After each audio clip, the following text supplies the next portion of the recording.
Hey, welcome back to another episode of the Just Colleen Podcast. Don't let life get you down.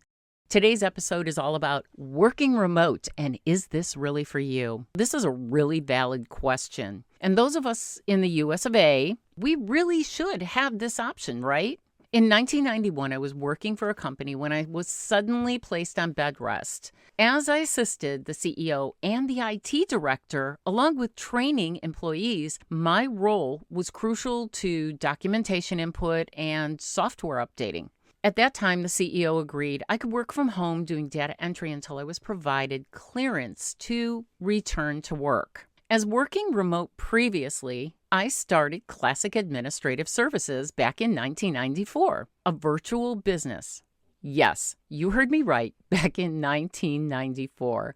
So I had a bit of a jump start before virtual representatives were well known and rusted. In 2002, while currently working for a wonderful company, a new internet company reached out indicating that they were seeking a Midwest U.S. technical and customer support representative to work fully remote. As I was literally rebuilding my life at that time, I took the offer, letting the other company know my availability for hours and needs. I adjusted hours so as to handle working for both companies, and was a little tricky, but I did it.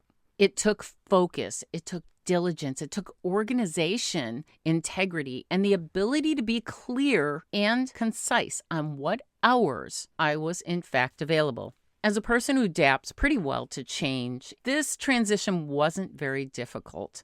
While working at home, a sign was posted on my door indicating my office hours and to please do not disturb. Mostly, I had a phone and a headset strapped to my hip the whole time, and a laptop to communicate with the company and respond to email tickets. My hours were very clear and scheduled via both workplaces. But, things do happen to interrupt your day, right? Your flow. And at times while working remote, this becomes a little difficult. But life happens. You need to be prepared for whenever this may happen. If you are not working a flexible schedule is where it gets really tricky. Say you are on a support call when your child's school calls, or someone decides to ignore your signage on your door and makes the dog bark and starts pounding on the door. What do you do then? Is this acceptable for the company that you are working for?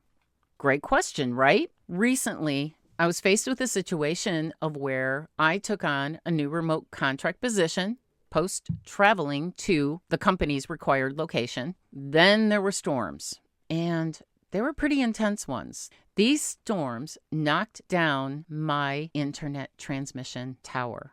I was unable to work for 2 weeks and using an alternative cellular connection to even respond to emails with not enough signal to even upload my podcasts. This definitely is a first-timer for me as a freelance remote worker. Typically, things like this happen only being down maybe a day or two tops due to weather.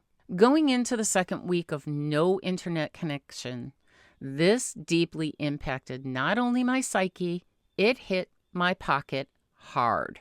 My only option provided was to pack up and move closer to a large city where fees were much higher and, to be quite frank, no longer financially feasible for me, or change services, which too were so much more expensive. This becomes quite difficult when you only get paid on the days you work, and I'm living on a fixed income.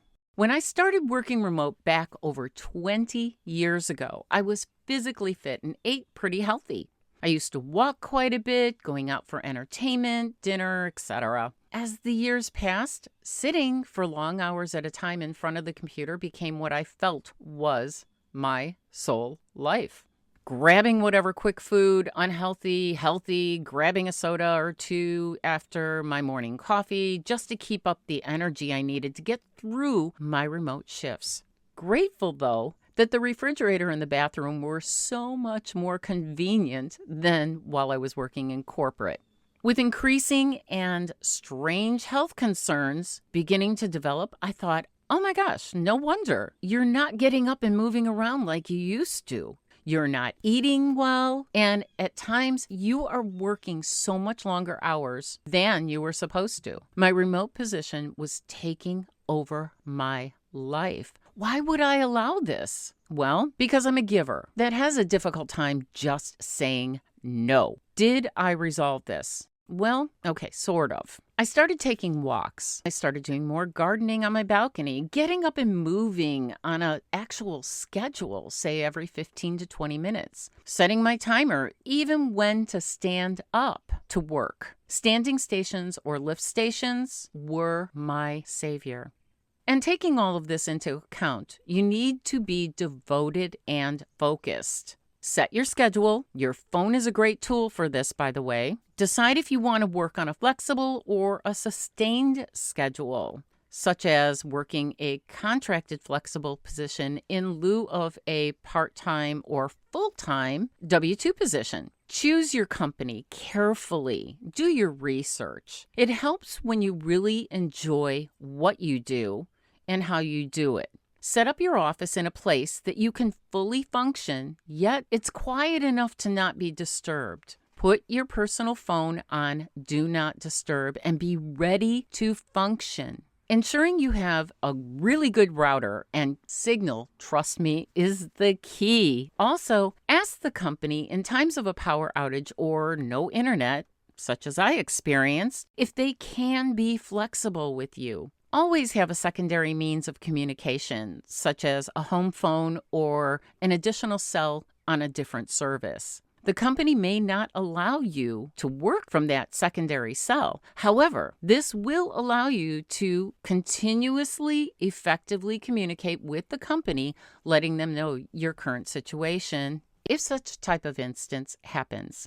So, is working remote really right for you? Can you work committingly, unsupervised, effectively, and efficiently? These are just some of the questions to really contemplate on before jumping into remote work. There are those who just work better under more structured atmospheres. Then there are those who may not adapt well to working remote at all, or due to the amount of personal interruptions, it just may not work. All these things you need to take into consideration. Perhaps start off part-time to see if remote work suits you. My policy is, if you are able, give it a try. If it doesn't work for you, then it doesn't work. I am the first one to admit obtaining a remote position with companies who are so heavy in outsourcing out of the U.S., it may become difficult to locate a position that works best for you. May take a little bit longer than anticipated. Be patient with the process and flexible with your monetary requests. I'm emphasizing on that because most companies who outsource